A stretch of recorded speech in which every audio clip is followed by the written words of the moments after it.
I had a real good barbecue sandwich on the way back from LA. What kind of barbecue are we talking? Like a sliced tri-tip with a little bit of a kind of sweet and tangy, but just a little tiny kick of a sauce there on a toasted.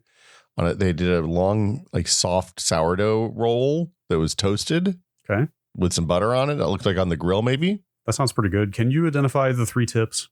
Well, there's 3 of them. Right. Yes. Yeah, that's right there in the name. There's 1, 2, and 3.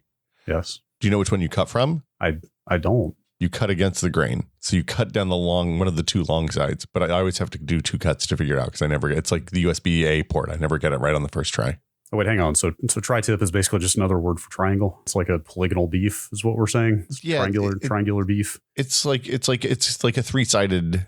It's like an isohedron. I see. Okay. I assumed that the tips corresponded to specific parts of the animal. I didn't realize it was just the shape of the cut. Yeah, no, I think it's called tri-tip because it's just the shape of it. Boy, now I have questions. Okay. This is like less complicated than I thought, but also I like the idea of polygonal beef. Okay, so I'm going to tell you a secret. I had the sandwich once on the way down to LA. And it was so good. And we ended up stopping at the same place to charge that I went back to get it again on the way back. Hang on. I started to say, do you want to name and shame the establishment? But it's not. What's the opposite of name and fame? Do you want to name and fame the restaurant? Yeah, we can talk about the restaurant. So Harris Ranch is this place midway between, it's pretty much exactly at the midway point between LA and San Francisco on 5. It's like maybe 20 or 30 miles north. And it's been there for a really long time. And the restaurant is famously kind of like steakhouse overpriced, plus the people are a little bit rude, and really the food's not that good. Wait, rude in a snooty way? Like upper crust of society, or like rude in a like, I don't have time for your shit, I've just got a job to do? Kind of the latter. So Harris Ranch, is that it? I feel like I've heard of it. Harris Ranch. We used to stop there and get lunch on the way to LA when we would go for tested shoots and stuff like that, because we'd often drive down rather than fly. So we stopped. There's a bunch of, the reason we stopped there is there's a buttload of chargers, so you never have to wait. And often I will go in and pick up food from the Harris Ranch restaurant, which is like a big fancy sit down place with like Americana stuff jammed on the walls, and like they have a bazillion tables and whatever. Now, the thing I didn't realize is that there's a Harris Ranch Express in the gas station next to the place. Gas station tri-tip. Gas station barbecue. I'm going to go and tell you, I have not had over the years a lot of bad barbecue in gas stations. Wait a minute. Have you had a lot of barbecue in gas stations in general? Don't you have, like in Tennessee, when you're driving around Tennessee, you often will pull into like a gas station and there's like a dude with a oil barrel smoker out back. What? Do you not get that in North Carolina? No. Barbecue establishments are unto themselves, in my experience. No, there was this place in Knoxville that was like, it was literally I want to say it was like a Citgo station. It was like a 3rd-tier gas station, somebody that doesn't do marketing. And there was a guy that would make ribs out back, and they were friggin' incredible ribs. I bet they were the best ribs of your life. I mean, let's not get crazy, but they were pretty good ribs and very good for gas station. Anyway, so yeah. So I'll always eat gas station barbecue. You need to get in there and try that, because if somebody has a gas station, they're like, you know what, we need to open a barbecue place here. Probably going to be pretty good. And they got lots of oil right there, just ready to go. Oh, Brad, that's the wrong kind of oil.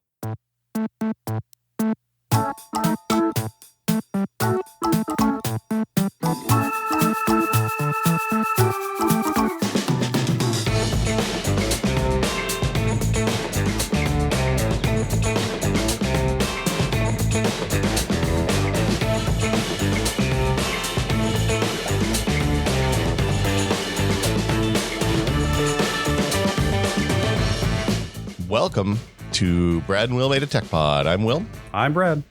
Hello, Brad. Hi. Welcome back. I have returned. I went to a wedding.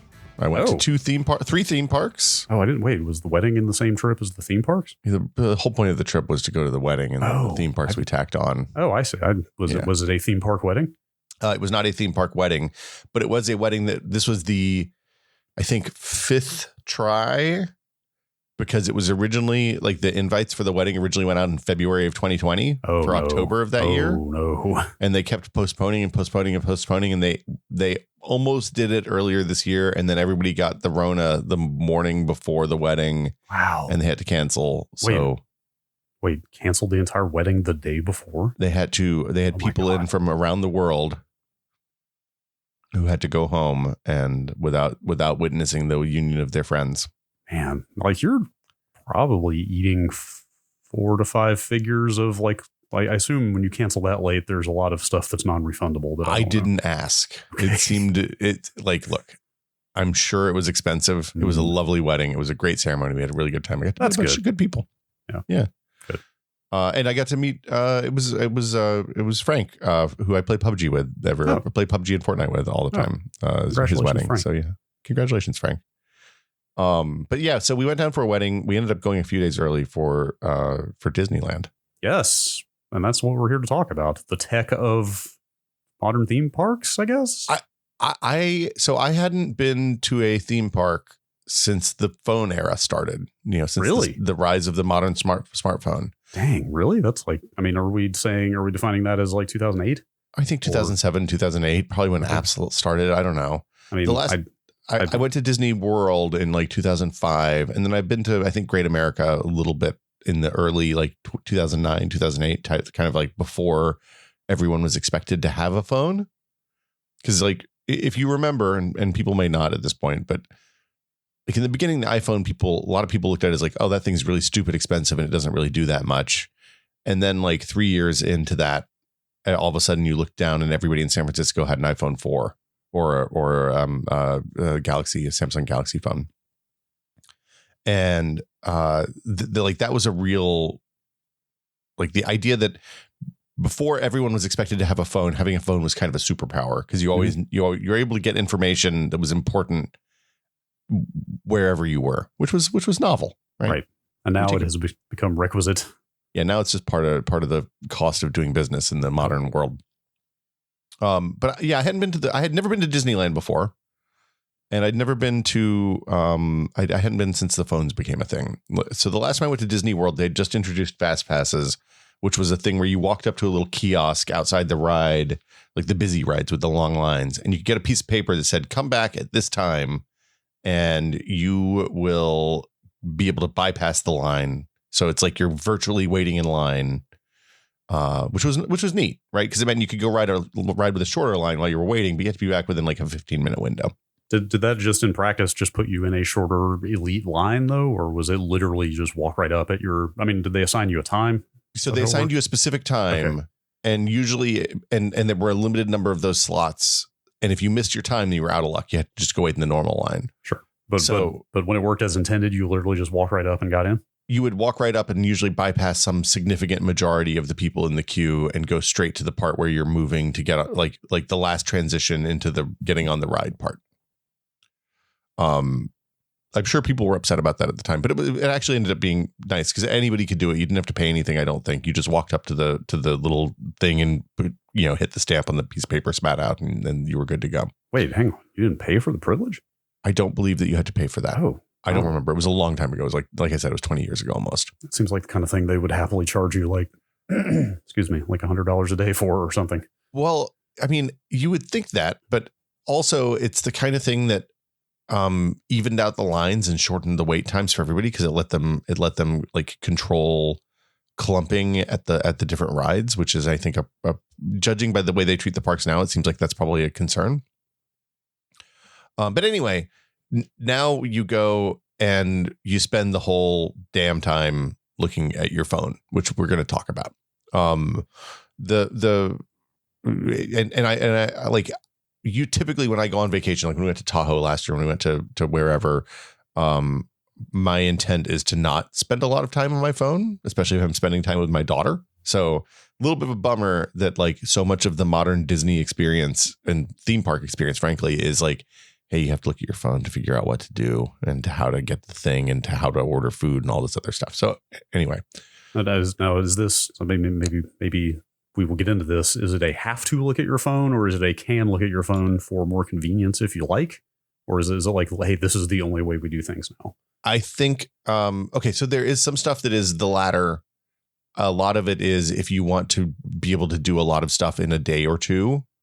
Like if you're going to the park for 5 days, you can just leisurely walk around. And if you don't mind waiting in long lines, you can wait in long lines.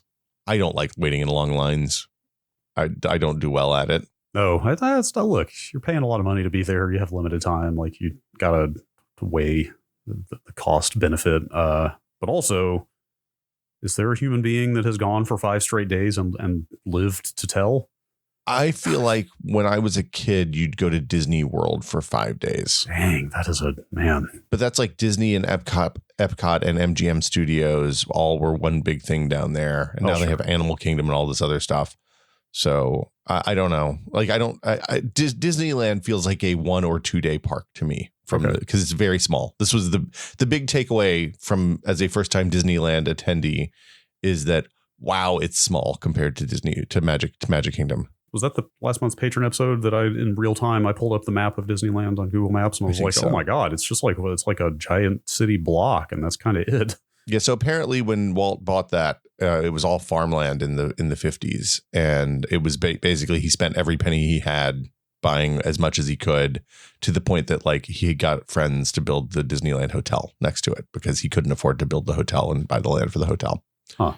And didn't buy the hotel back until the 80s. So is there some weird history of Disneyland? I'm sure there's reams has been written about it. Was it? Have I read that it was like his like ultimate lifelong dream to build a theme park? Yep. Huh. Yep. So that was it. There's a really good documentary on Disney Plus about it. It's the Imagineering story, I think is what it's called. And it's a delight. It was informative and good. So the interesting thing about Disneyland versus Disney World is that when Disneyland opened, they kind of kept the stuff that Walt worked on the same. So there's like a reverence for the work that was done on the original Disneyland. And so I think all of those rides are still there. Like the Jungle Cruise and Autopia and Teacups, the Mad Hatter Teacups and Mad Tea Party Teacups. And the Carousel and Mr. Toad and Peter Pan and like the Abe Lincoln telling stories and all of those things are as they were. Oh, hang on. It opened in 1955? 1955. Wait, yeah. And those attractions are still vintage 50s?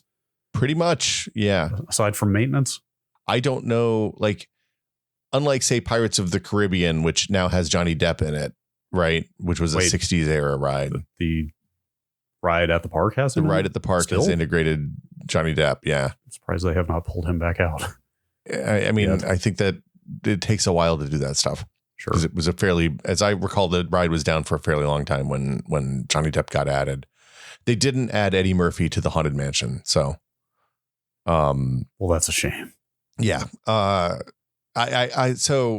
So those original rides, like, okay, so let me tell you how the day went when we went the first time, because we stayed at the hotel, one of the hotels on property, which meant we were able to get in 30 minutes early before they opened the doors for everybody else, which it turns out is very convenient because we were able to get in the first 30 minutes and ride a bunch of our initial plan was get in, haul ass to the Star Wars ride and get on that first so that we don't have to wait in a 2-hour line for that later or pay actual money to skip the line on that one, which I have feelings about. Is that's still the thing? I assume like that's the current super popular, everybody wants to do it first thing. So Rise of the Resistance had at any given point during the day had like it opens late. It had a 2-hour line to get on at any given point during the day. It's like a 25-minute ride, so it's not like a terrible ratio of time in line to time on the ride. But it's an intense line. And so if you can get in there early, then you can ride it first. But then we were like, okay, wait, we have a 9-year-old with us and she's never been to a theme park like this before. So if we take her to this 21st century technological marvel and she rides that first, she's going to go on Mr. Toad and be like, what the fuck is this? So instead we were like, let's get on Space Mountain first, ride the roller coaster. And then, cause there's usually a pretty good line for that. And then, and it's worth mentioning, anybody can download the app and see what the wait times are at any given time. So Gina spent a couple of days prior and she would just check in when she had an idle moment and look to see what the wait times were like at any given point during the day. So she had a sense of like what happens at different, cause there's an ebb and flow to the park. It turns out. Is that the Disney Genie service? So that is the Disneyland app. Okay. The Disney Genie service is different. We'll talk about that in a minute. Okay. So we ended up going to a bunch of the early rides, the stuff that was like the opening day rides. So we rode Peter Pan and Mr. Toad and the teacups and Alice in Wonderland, which came later, and like Pinocchio and some other stuff that's all kind of clumped up in this small area in the center of the park. And like those rides hold up incredibly well. I had never ridden Peter Pan before. And it's like this overhead, like the cart that you get in is like a pirate ship, and it's on an overhead track, and the overhead track goes up and down. And I think the tagline of it is you'll believe you can fly, because like it does little swoops and stuff, and it feels awesome. It's really fun. Feel it in the gut. Yeah, and they tell stories, and like the whole thing is handled really, really well. Even they're almost like retcons, but like there's a Pinocchio ride that was done in the 80s that's in that same area that has this incredible projection of the blue fairy that turns him into a real boy at the end. I don't have any idea how they did that. Like she just is projected into space, and it looks like a hologram. And I'm just like, this is freaking cool. I need to go look up, and I'm sure there's 50 YouTube videos that explain how this works. I'm going to do that later on. I don't want to spoil it. I hadn't even thought about that. Yes, I understand there is an extreme subculture of theme park goers on YouTube and other. There is a scene, yes. Yeah, a scene is the word for it. Is Space Mountain original? No, Space Mountain was built in the 70s. 70s, yes. Late 70s. How does that hold up? So I've ridden Disney World Space Mountain, and I don't know if they are identical or were. Okay. In my memory, Space Mountain in my memory was like, okay, generally I think of Disneyland / World as like, these rides are not super scary or super fast. They're more for like vibes. You know, they're more for like scenery and animatronics and telling a story and kind of putting you in a place, but they're not like hair raising, stomach turning. Yeah. Except for Space Mountain. Like in my memory, Space Mountain is like, that's the hardcore roller coaster. So there are 3 or 4, depending on whether you count Splash Mountain, the log flume, as like a hardcore ride. But Space Mountain because it's in the dark and you can't see where you're going, is intense. So it's a roller coaster. It's built in a big dark dome. There's a bunch of stars like that are fiber optic stars all through the walls, or maybe they're just LED stars now. I couldn't tell.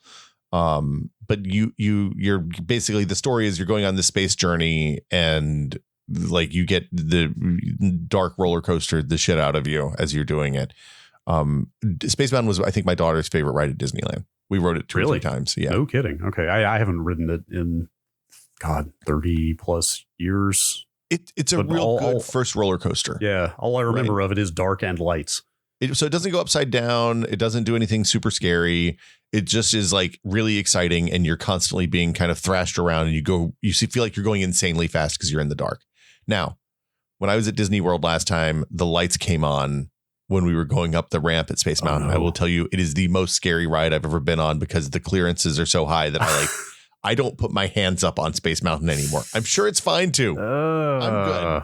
Anyway, was that accidental, or was that like that was unscheduled or not? I think they had a maintenance problem, or somebody dropped something. They had to go get it, or what I don't know. Man. But like they were like, the lights are coming on in 5, 4, 3, 2, 1, and then the lights came on. What was on the inside of the walls? Could you see? Was there like kind of dampening material? It's all like structure.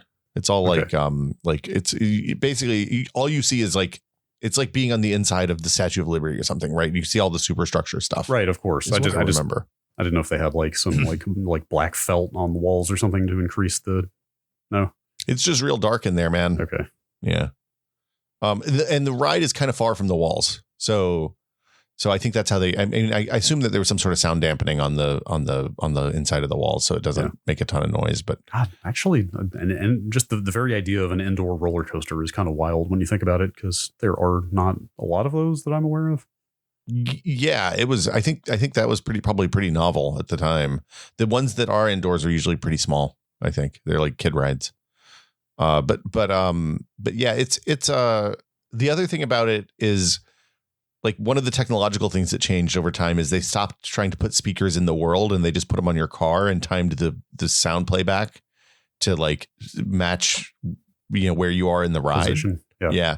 And then the later rides, they even do like, it seems like they're doing like HRTF positional shit on like the because there's multiple speakers throughout the car. Maybe probably not doing HRTFs, but they're positioning sound in the world using multiple speakers inside the cars, which is a trip.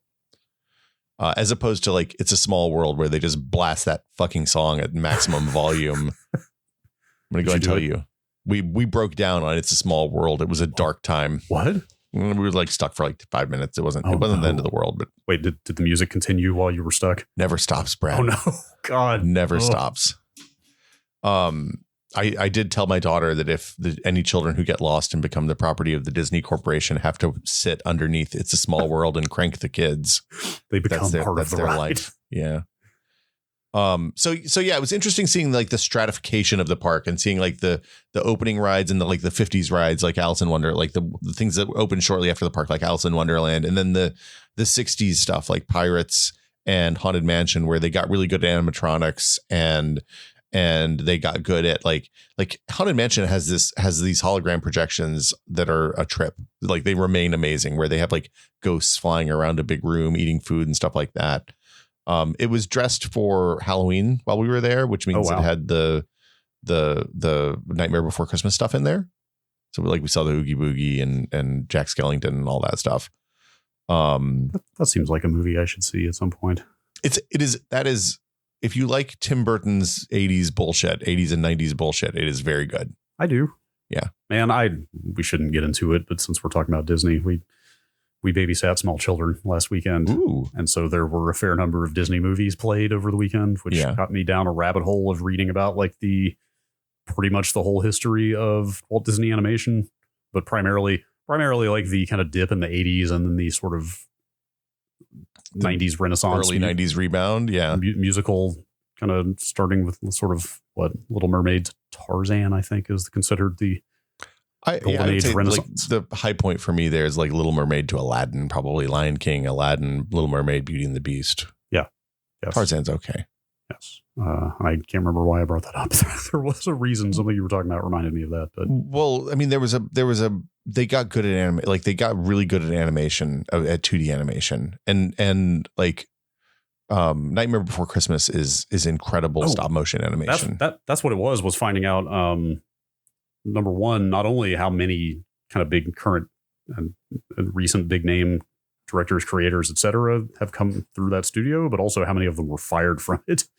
It was like Tim Burton, Brad Bird, 2 or 3 others that I'm trying to think of that are like very well known people in animation these days. Like all went to Disney Animation and all got fired for various infractions and then turned around and became huge. Yeah. Well, and then at the same time, Pixar was spinning up, and then Toy Story came out at the end of the decade, and you're like, oh, right. Wow, this is a different thing.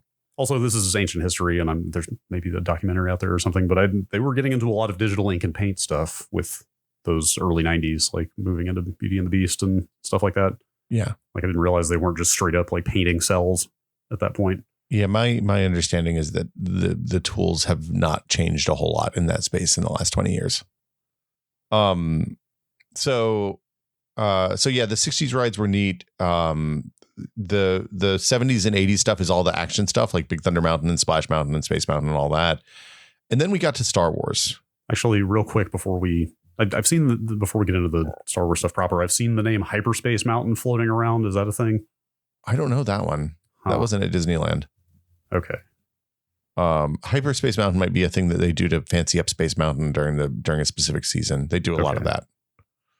But yes, it is in fact seasonal. 2015, November 2015. It sounds like they dressed up Space Mountain. Might have been an anniversary or something, but yeah, I was a little bummed that Haunted Mansion was like Jack Skellington, because I would have liked to take the kiddo and have her see the real one, because it's creepy but not scary. Yeah, Space Mountain and Haunted Mansion are basically the two things that I remember the most from going to Disney World as a kid. Well, I was actually 20,000 Leagues Under the Sea also was pretty memorable. Oh, you mean Finding Nemo? No, don't. Nemo's Undersea Adventure, Brad. God damn it, no. Are you serious? They do a really good thing in that where they like I like that ride a lot. It's a goofy ride. My daughter was completely unimpressed, but they hide all the transitions from like as you're going super deep by just blowing a shitload of bubbles along the windows, so you can't really see anything for a minute. Sure. Like it's some real 60s era technology. Wait, did they have that one at Disneyland too? Or they have it at Disneyland too. Yeah. Oh, you did that one? Yeah, man, look, I have nothing against Finding Nemo, but I really loved that Jules Verne era kind of vibe to everything. As somebody who saw that who rode that Jules Verne ride in like 2005, the things that I was amazed by when I was 9 did not hold up. Like the giant squid fight, pretty underwhelming, I'm going to say. Fair. Yeah. Okay. Well, I was mightily impressed at the time, but so Haunted Mansion does hold up, because that one to me, like I vaguely remember the holograms, and I extra remember the creepy, very subtly animating paintings hanging everywhere. Yeah, the paintings and the hologram stuff is still incredible. The animatronics are neat. The one in Disneyland works the other way. So I think Disney World, you go up in the when you get in the elevator. I don't remember. The one in Disneyland, you go down. Okay. It was weird because, well, so the other thing that's yeah, it super holds up. It's my absolute favorite, I think, of all the things that like are Disney exclusive rides or whatever. The thing that I'll say about it is, it's interesting because it also highlights the different eras of like their line management technology. So like in the early park days, they clearly just have queues where you go in and like you stand in a line, and then they stop the thing for a minute, you jump on, and then they start the thing, and again you go back. And they work like ski lifts where they can decouple the ride from the track, from the pull track or whatever for just a second, so people can get on. But that causes it to clump up, and like it means the rate at which they can get people on. Like if you've played a lot of Roller Coaster Tycoon, the rate at which you get people on and off the ride is the most important thing. It's all that matters. Yeah. So then Haunted Mansion is the first thing that I rode that they have the people mover where you step on a conveyor belt when you get off the queue, and the conveyor belt moves at the same speed as the ride. So the ride never slows down. Huh. So you just get on the people mover, you walk up and you step right on. It's like your relative motion is exactly the same, but no difference in speed. They do that on a bunch of stuff now, including like the log flumes at California Adventure or tube rides at California Adventure and stuff like that even, which puts you in a real weird brain space where it feels like the concrete base of the ride is moving, but the thing you're standing on isn't. You're stationary, man. That's a trip. Yeah. I assume the people mover is not that fast. The people movers, it goes at a pretty good clip. Huh. Like it's not slow on the Haunted Mansion, at least at Disneyland. You accelerate to like fast people movers, like airport maybe style. Maybe it's as fast or faster than an airport one would be. Huh. Yeah. Okay. There wasn't a risk of you falling down, but like if you were a little unsteady, maybe, I guess. So yeah, one of the things that I like Haunted Mansion also sends people down in batches. So they're like, you go into this room and it's like the waiting room. There's 5 doors out of that. So they, that means that they can keep the elevators cycling constantly. So there's always a group going down, always a group loading in, which is interesting. And then you have stuff like the rebadged Tower of Terror, which is the Guardians of the Galaxy ride at California Adventure, where they load in an entire group of people, 10 cars worth of people, 2 stories high. But then that ride, there's no movement on the line for the 2 minutes that the ride's going, right? So you're going up and down, up and down, up and down. And then they unload everybody and then they start loading the new people in immediately. But there's no continual flow on those. What is California Adventure? Is it extension? Yeah, so California Adventure is an entirely separate theme park that's like half the size of Disneyland. That's on the south end of it's on the south end of that same block, and it has a lot of Pixar stuff. It has a lot of actually, it's mostly Pixar stuff. There's a huge lagoon at one end where they do this World of Color thing that I definitely want to talk about because it's kind of magic. It's kind of incredible actually. It's like a light and laser show and water show, where they have all these water cannons under this lagoon that blast water up, and then they project scenes from movies onto the water in the air. That's good. They do a lot of lasers through the things to highlight the different parts of the water at the specific times. It is a phenomenally cool like 25 or 30 minute thing that they do instead of fireworks because they're in downtown Anaheim and they don't want to annoy people, I assume. I guess that is probably actually I've been meaning to ask. I mean, okay, if I remember, Disney World is kind of in a swamp, right? Yeah. Sort of. No, that's right. Yeah. And again, we've said, Disneyland is right there in the middle of Anaheim. Like, When you're in the middle of the park, are you aware that you're in the middle of Anaheim? Like, can you kind of see the city proper outside, or like are the sight lines like such that you're kind of ensconced in a little Disney bubble? The sight lines are such that you have no idea. You don't see building you don't see high rises or anything. Like at some point, the park's small enough that at some points, like you see the Matterhorn, you see bits of the Batu, the Star Wars land, or stuff like that. But for the most part, no, you don't see the city. And there's bits of California Adventure, I guess, where you can see like a convention center outside the park and stuff like that. And, I assume everything's so chaotic you can't pick up traffic noise outside and stuff. No, and there are some places, like there's this wall at the end of California Adventure where they're like highlighting, because California Adventure is all things California. I think people made fun of it when it opened because it seemed a little goofy. But like they have a huge perspective wall, like you would put at the end of a movie shot, like the end of a street at a movie shot, to make it look like whatever area you want it to look like. Which it turns out is a really fun place to go up and take stupid photos, because you can like get right up on somebody and make them look really tiny, or you can get like a wide angle shot from below and make them look like they're like 50 feet tall. But that perspective wall is like 100 feet tall. It looks like it's really, really tall. And I assume that they're probably blocking like some building that's been built just outside the park or something there. But yeah, for the most part, you feel as isolated from the real world in Disneyland as you would in Disney World. It's also at least this time of year, the weather was much more temperate, because in Florida we would have been roasting. So okay, I want to talk about the Star Wars stuff because it's a trip. The Star Wars land is like a 21st century. It takes the things that Universal did with Harry Potter, where the queues for the rides have like, are part of the attraction, right? So like, when you're in the queue for a Harry Potter ride, you see Dumbledore and you see like the paintings on the walls all move, and you will walk through the classrooms from the books or the movies. And, oh, wow. And like, that's pretty elaborate. Yeah. It is intense to the point. So we went to Universal after this, and it is intense to the point that we went back to wait in line to see some of the stuff that we missed when we used the Fast Pass on the first day. So the Star Wars stuff is the same. Like the whole area of the park is interactive. Like there's people walking around. The Disneyland employees that are called cast members are walking around in like Star Wars costumes. And there's like a First Order area, and there's a Resistance area. And if you're in the First Order area, you're going to see some like Imperial officer looking people that yell at you. And if you're in the Resistance area, you see like Resistance dirtbag looking people, that are clearly scrappy underdogs. But there's a game that runs underneath the whole area that you play on your phone.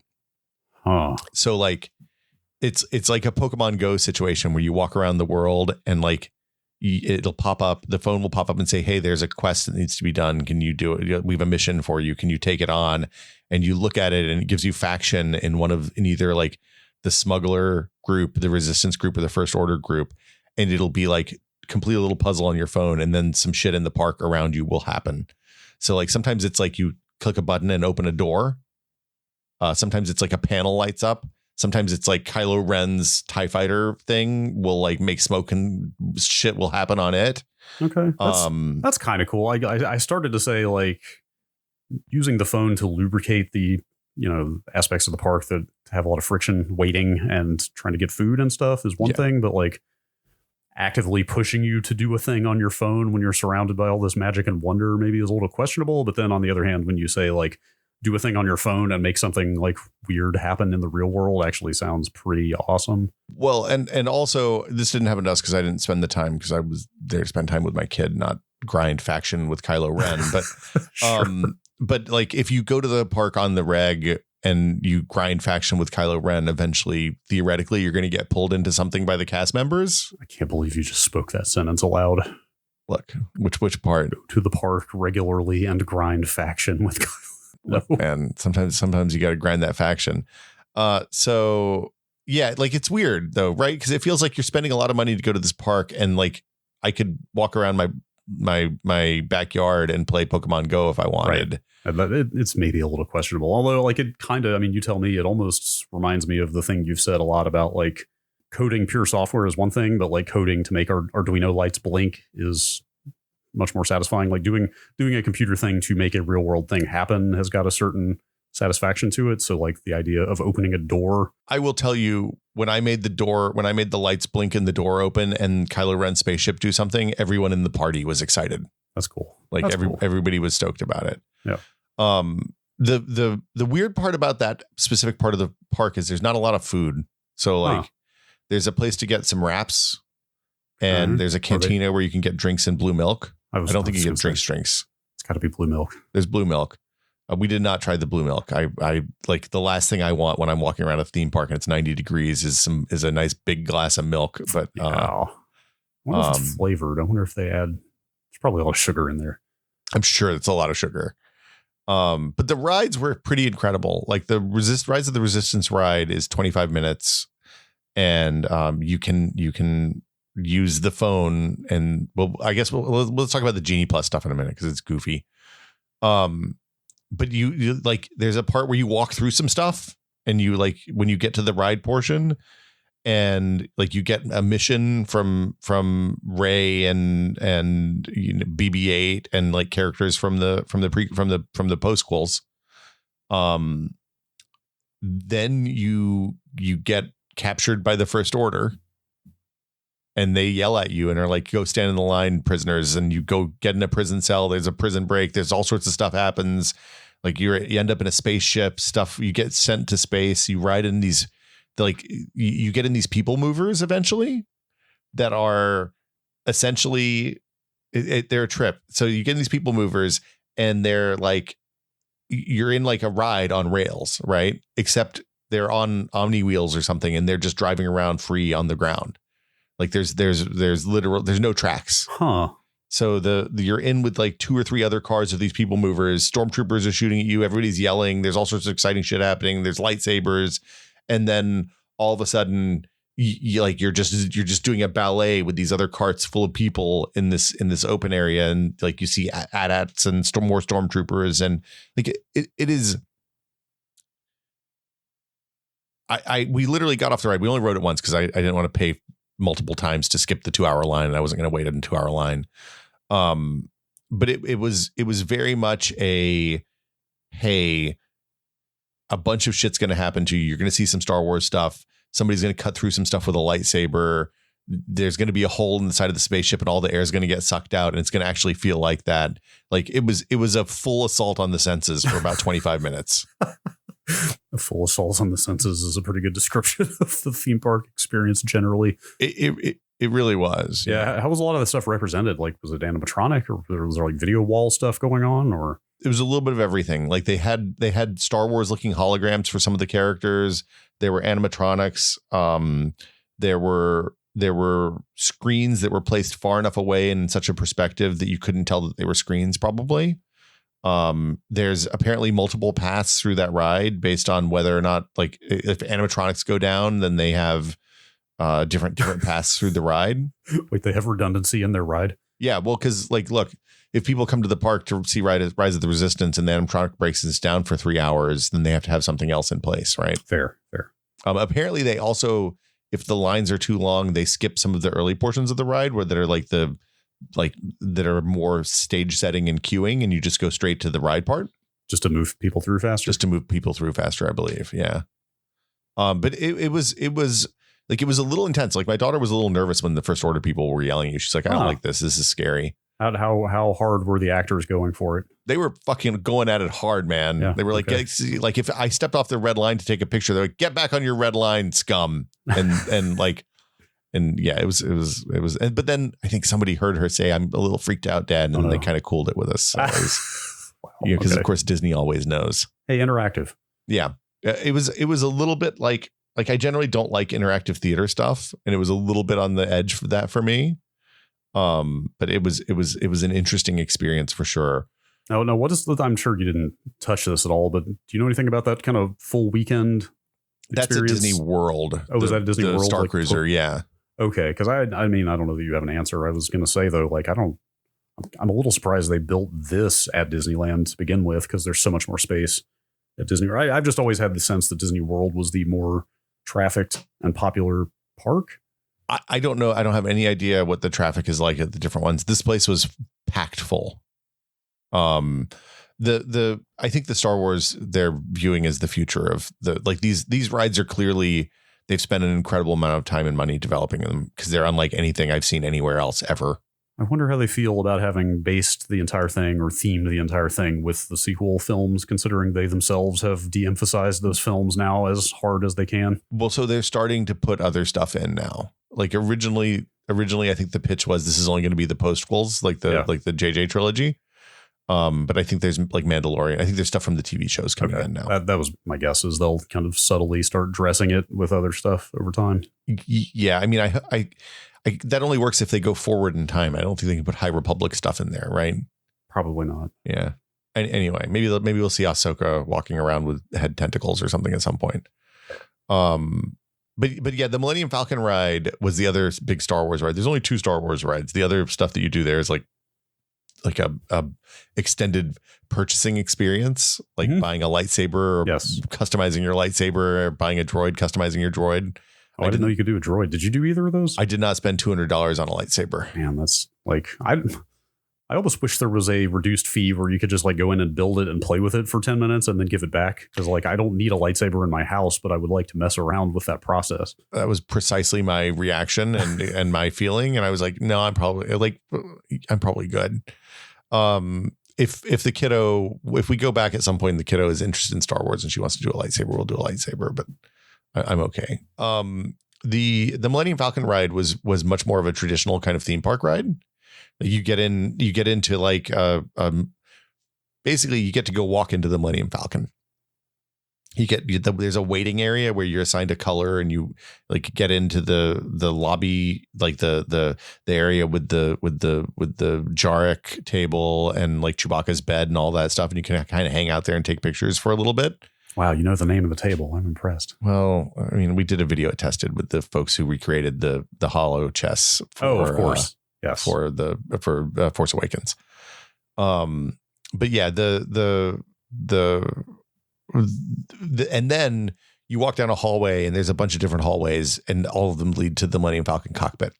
And you get into the kind of 4D, you literally get into a recreation of the Millennium Falcon cockpit, which I'm a fool because I didn't take any pictures and I was too busy looking around and poking buttons and stuff. I mean, that's the thing to do, right? Like it's nice to have a memento, but also like you kind of want to just live in the moment. It was very cool to walk. I mean, I'm going to go and tell you, 12-year-old me was exploding because I was walking around the Millennium Falcon cockpit. Is it convincing? Like it's to scale and everything is kind of believable. Yeah, like you sit down in chairs that look like the chairs. They're not like movie chairs. They're like theme park ride chairs. You have to buckle in, put the seatbelt on, and all that. But yeah, it was very believable. Now, at any point before this, have you seen an entire fully realized external Millennium Falcon, or have you walked into a building that this cockpit is contained inside? Oh, so the Millennium Falcon is just sitting out in the middle of the parking, like it's parked when you go in. So it's a thing that you can take pictures with outside when you're walking around without going on the ride or anything.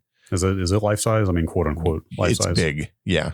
I'll send you some pictures. Okay. Does it have any interior at all, or is it just so the whole ride spins you around so you feel like you're getting back on that Millennium Falcon. You are absolutely not getting back on that Millennium Falcon. Sure. Yeah. So you get in the cockpit, you sit down, they assign roles. So Gina and my daughter were pilots. I was a gunner, and we had 2 other people in the back that were engineers. And the pilots, it's like Space Team kind of. Okay. Like the pilots, one person goes left and right and the other person goes up and down. Okay. And the up and down person also gets to pull the hyperspace levers. Ooh. Which was, I'm going to tell you, extreme jealousy because Gina was pulling the hyperspace levers. That's the money shot. But when you're flying, the 4D stuff is romping you around based on like the armature that the cockpit is on is moving based on their movements. And then the gunners have some buttons to press. And then I don't know what the engineers did. Did anyone at any point scream "play your class"? No, nobody screamed "play your class." Okay. But I'm going to go and tell you, putting a 9-year-old and somebody who has a hard time with flight sim stuff where forward is down and back is up, in charge of the flying the spaceship meant that we smashed into a lot of stuff. Mm-hmm. I'm surprised they don't let you self-assign. I'm surprised they assign those roles out. Is that just for expediency, maybe just to keep things moving so people aren't like endlessly wringing their hands over what they get to play? My guess is if we had 5 or 6 people, they would have let us pick whatever we wanted. But since we were a mixed group, they just assigned so that there was less drama with your friend for the next 6 minutes. Yeah. So, and also they definitely didn't put the kiddo in the having to pull the hyperspace thing, because I don't know what happens if you don't pull the hyperspace lever. So yeah, we smashed into a bunch of stuff. You're assigned a score at the end. Huh. Like it was weird because like it's a really incredible ride, but it also feels like that technology, like have one person fly side to side, one person fly up and down, have different people doing different things. If put into the context of like a space team communications game versus a Star Wars spectacle game, would be really, really fun. Like imagine having a full scale 5D space team, like where the ride's thrashing around, you doing all sorts of cool stuff. Oh yeah. Versus like having to run around a cockpit and like pull levers and hit buttons and sounds awesome. Yeah. The other thing about the ride is because you have to look at the controls and because you're looking at the buttons on the side and stuff like that, I didn't spend as much time looking at the actual stuff on the screen in front of because you're flying around in front of a big, huge projection screen. Right. I didn't spend as much time looking at stuff on the screen as I was like looking to my left at a panel of 5 buttons to see which button I had to press. Sure. Which feels a little weird.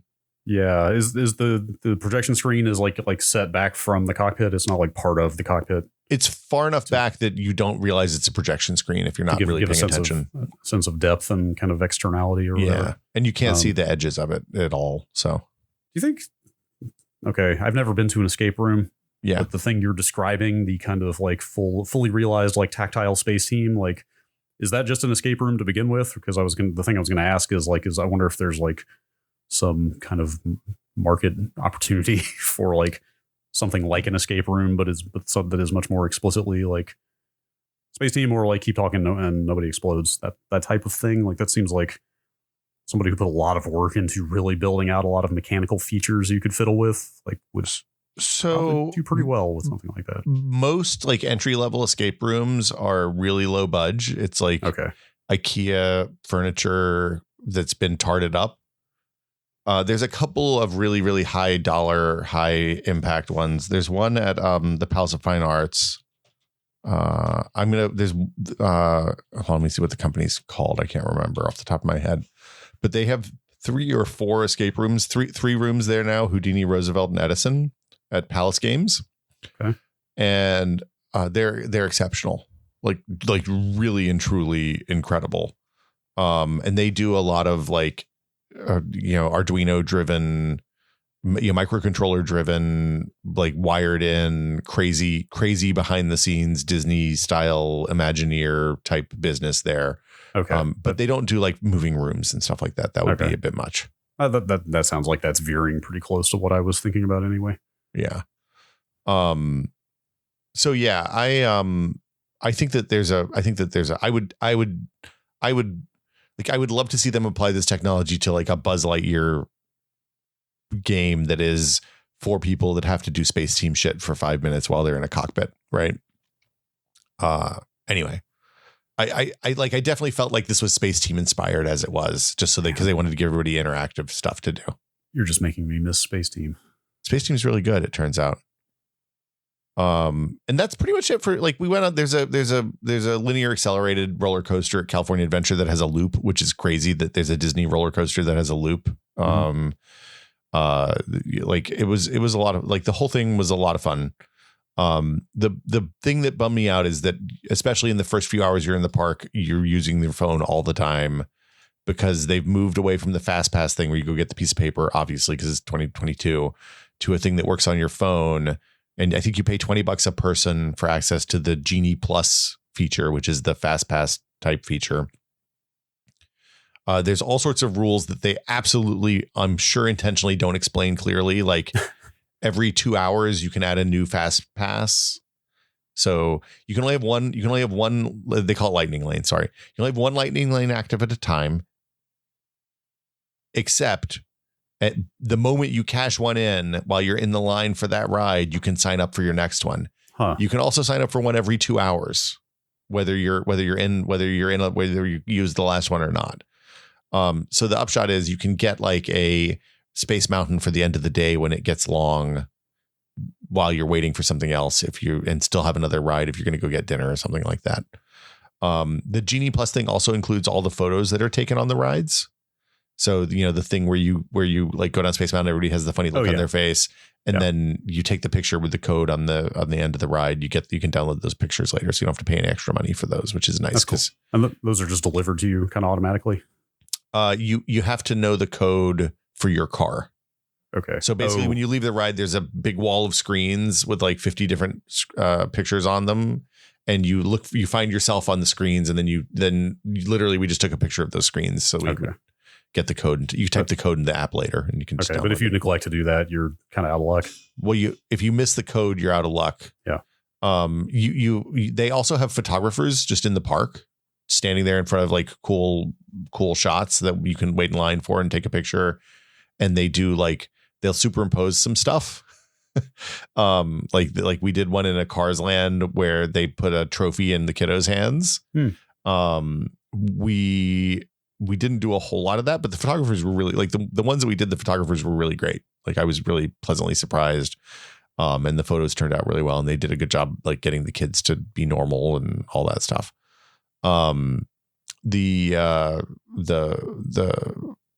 You have to almost have to, unless you want to wait in line for food, you can also order food in advance from the park. Some food places don't even have the ability to take money anymore. So you have to use the app to order to get food from some of the restaurants and to book reservations and stuff like that. I guess it goes without saying, to really do much of anything with this app, you have to load payment information into it. Let's see. Or I probably just interfaces with Apple Pay or Google, whatever, right? I think it interfaces with Apple Pay, but also it's how you buy your tickets for the park. So you've already given them your credit. Like by the time you're in the park, they already have everything they need to know about you, Brad. Of course. But like the benefit is you can look at wait times and stuff like that in the app. So the wait times were wildly inaccurate in a lot of cases.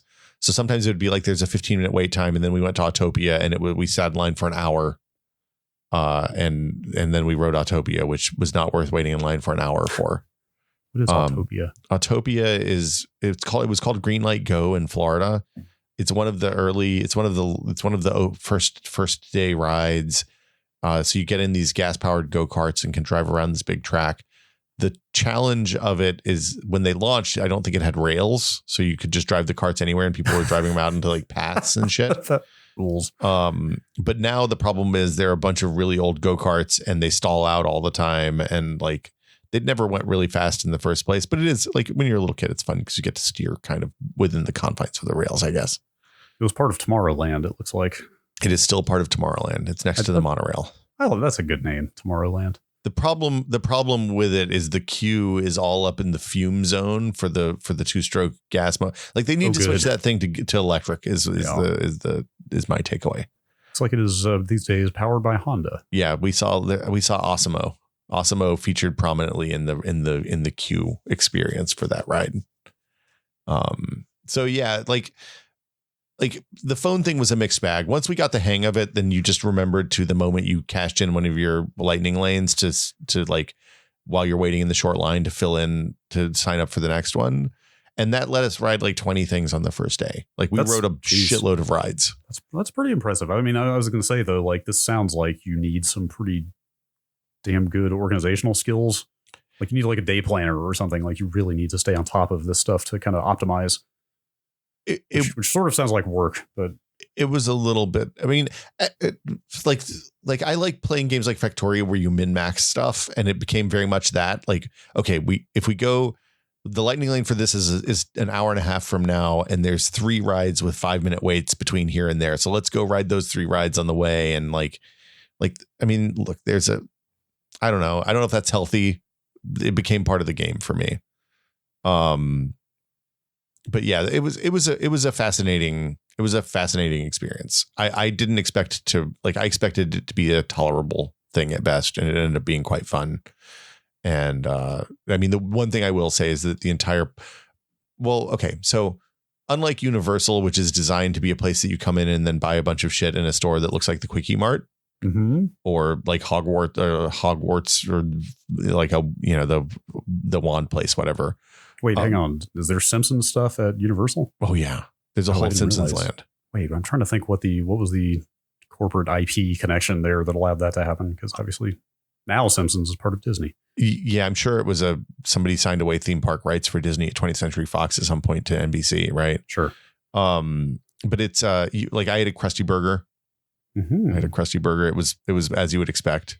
Was it a hamburger? It was a hamburger with some cheese and pickles. Was there literally anything novel about it? There was Krusty sauce on it. It was wrapped in a Krusty thing, and the person that I bought it from was dressed like the Krusty employees. Okay. So, did they have the same look of like gloom and despair on their face? Yeah. Okay. Yeah. What does Krusty sauce taste like? It's like mayonnaise and pickle relish and ketchup mixed up, probably. So like a Big Mac. It's a Thousand Island dressing, if I had to guess. Yeah. Okay. The fries were pretty good, I'll say. And they had the fancy Coke machine, so you could get like whatever you get, like a cherry vanilla orange Fanta if you wanted something that was horrifying. Were the fries crusty? No, they were crisp. They were lightly salted. It was a good fry experience. I'm going to say, right. Yeah. Okay. The Simpsons ride was underwhelming. So the Universal rides are all like 40 for the most part. When you say 40, I mean, can you define that? Yeah, it's for the record. You get in a seat, you buckle in the seat, and then you watch a screen while the seat's like moving around and shaking. And then I think the 40 is that sometimes it squirts you or blasts you with a fan. I see.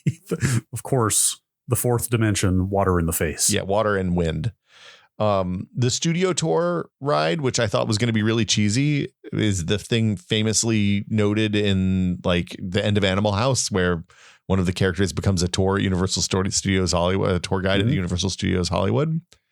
You get in this big long bus thing with a bunch of seats, and then like it is not just you driving around the studio back a lot looking at places where movies were made, is what I'll say.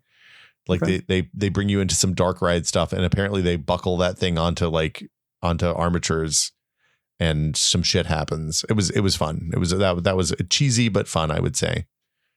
And Vin Diesel talks about family, so must be good at that point, of course. But yeah, Universal seems much more like a place where you go, and like the other thing is the Harry Potter ride, which is fraught for a whole bunch of reasons, but. We weren't going to Universal and not riding the Harry Potter ride. I mean, they've already got your money at that point. Yeah. The Harry Potter ride is a 4D thing that's on rails. I think it replaced the old Back to the Future ride. So basically you get into a cockpit that's attached to the armature, but then the armature is on a track. The base of the armature is on a track, and you get basically moved around this big life-size diorama and blasted in front of screens occasionally, where you feel like you're riding a broomstick the whole time. It was pretty cool. Apparently it makes a lot of people motion sick. Nobody in our party was affected though. That's good. And the wand. So you buy this expensive ass wand. It's an $80 wand. Mm-hmm. It's a pretty nice. I see how it is. You can't build a lightsaber, but you will buy a wand. Look, I didn't make these choices necessarily. There's spaces around. So the thing about the Harry Potter land and Universal is that they've themed up a whole like village outside of the castle, right? So you see the castle off in the distance, but there's a village where there's like food and drinks, and you can buy robes, and all of the merch is available. But in the windows of the shops, they have places that you can like there's little plaques on the ground, and you can stand on them and cast magic spells with the magical $80 wand, and then animatronic shit happens inside the windows of the shops. Gonna go ahead and tell you, pretty cool. The animatronic stuff that happens inside the windows of the shops, pretty good. Like they have quills that are writing themselves, that are taking notes themselves with nobody working on them. You can make them stop and go and stuff like that. It's like, it's goofy. It was really, really fiddly. basically you have to tell the children to point the wand at the camera in order to make the wand work. I see. But then once they get the knack, you see children just walking up to the window and doing the thing. And the adults are like, how the fuck did they do that? None of this ever works when we try it. So do the wands have any kind of buttons or any other controls on them, or is it just a pointing line of sight? The wands have a reflector in the tip that is detected, or some sort of a thing that is picked up by a camera in the window. And it worked in full daylight. So, I mean, good on them. I think that's pretty much it. And you keep the wand? The wand is yours. God, I'd hope so. $80. $80 a day is kind of expensive. Universal also has a thing that works like Genie Plus, where you can skip the line. You can like both of them. You can only do once per day. Like you can only skip the line once per day. The Universal one is really expensive because they price it based on demand. So it was like one day we were there, it was like $30, and one day it was like $70 each. It works much better at Universal because the Genie Plus at Disney is $20 per person. So everybody who hits the park buys it because it's like the whole park is a sunk cost fallacy, right? Of course. I'm already in for this much. What's another? Right. $20, $30, $50, $100. Well, but it's like, hey, we can pay $60 and not wait 2 hours in line for the Rise of the Resistance. I'm absolutely going to do that. Yeah. Because the other option is to buy another day's park ticket, which is way more expensive. So yeah, they basically just go and expect if you're going to go to this shed, expect to be hung upside down by your ankles until they shake all of the money out of you. Of course. And this all sounds cool, but this all sounds like what I would expect from a modern theme park experience. Like I haven't really heard anything that was like truly mind blowing from an R&D technology standpoint. Like, the use of mobile phone to lubricate the process sounds about like what I would expect. Like the evolution of the rides with the Star Wars stuff in particular. Like, they've added some stuff. Nothing sounds wildly futuristic to me, though, from what you're describing. I intentionally kind of under described the Rise ride. Like there were moments in there where I was like, holy shit, how have they done this? Okay. That's cool. Like there's a moment where you walk out of a shuttle and you're captured by the First Order, and you walk out and you're in this huge hangar and there's a bazillion stormtroopers there just standing at attention. But they're also kind of like idly moving around because they're kind of shit stormtroopers. They're not just standing perfectly still. So there's like 80 animatronic stormtroopers standing there. Jeez, that's a lot. Yeah, like, or maybe it's 80 cast members that just stand there all day. I don't know. Well, it's like there's a lot of that stuff. So the thing that I will say is that there's a lot of stuff in the how they manage the actual rides, like the queuing stuff and how they manage people getting on and off of roller coasters and stuff like that is much better and less stressful than I was expecting. Yeah, I mean, honestly, if there's one area you really want to see improvement, it's in the just getting you on and off stuff. Yeah, efficiently. Well, but also they always have somebody there to ask how many people are in your party, and they make sure that like you don't get split up with your kids and stuff like that, which is what always happens at Six Flags and Great America and stuff like that. So there's a real focus on making sure that people have a good time in a way that it doesn't feel like it's run by carnies, I guess is what I'm saying. Well, that's a plus. Yeah, I mean, it's nice. Yeah, I don't know that I'm sure I'll go back at some point. I have not. I was a little worried when I got there that I was going to turn into a Disney person after brief exposure to the park. So I think I'm cool. It was fun, but it turns out I like having money also. So we won't be going back all that often. If I lived in Anaheim, I would buy season passes. I think it would be cool to just zip out to the park and hang out for a little bit and then zip back home. Anyway, so that's Disneyland. Well, hey, glad you had fun. As always, it is fascinating to look and see how those kind of complicated systems work, because I would love to be able to go and like see what it's like, what the operations center for Disneyland is like for the day. Right. Imagine that control room. It's got to be really cool. I mean, there's got to be like multiple dedicated rooms for different stuff, right? Like park security and like kind of animatronic and motion stuff. And like, I'm sure those functions are pretty separated out, right? Because there's so much. I bet like the animatronic and motion stuff is per ride. Yeah. Like sure. I bet there's like control rooms per ride, but I bet my guess is that there's like some sort of overall park or area control center where they're like, okay, the line on Rise of the Resistance is getting long. Let's open up something else on blah blah blah, so we can suck people out of that area and into this area, and yeah, the Disneyland Nerve Center. That's what I'd like to see. Yeah. But Brad, we've reached the point of the show where we thank our patrons. We have. Thank you, patrons. Thank you, patrons. As always, if you would like to find out how you can support Brad and Will Made a Tech Pod, you can go to patreon.com/techpod. Again, that's patreon.com/techpod. And for as little as $2 a month, you can become one of our fabulous patrons and gain access to the wonderful TechPod Discord, where you will find a bunch of beautiful nerds who talk about, stuff like Disneyland and Linux ACL. Ackles. Ackles. I haven't decided yet. Look, I mean, Jeremy said Ackles. I'm guessing he would know. He did not have a beard. He didn't have much of a beard, but it was gray. So That's true. But yeah, you can learn about Linux stuff. You can learn about cameras. You can learn about building stuff. There's a bunch of different interesting things happening every moment of every day in the TechPod Discord. PC hardware. There's a lot going on with PC hardware lately. You might have heard. I mean, look, if you're building a computer right now, it's real confusing. It turns out. Yeah. What should you get? Everybody looks like they have good stuff this time. I don't know. But yeah, again, you can go to patreon.com/techpod, and we've reached the point of the show where we like to thank our executive producer tier patrons, including Paddle Creek Games, makers of Fractured Veil, Andrew Slosky, Bunny Mimes, Octothorpe Bunny Mimes, Reluctant Meme Participant Wedge, Joel Krauska, Twinkle Twinkie, and James Kamek. Thank you also so much. We appreciate you. Thank you.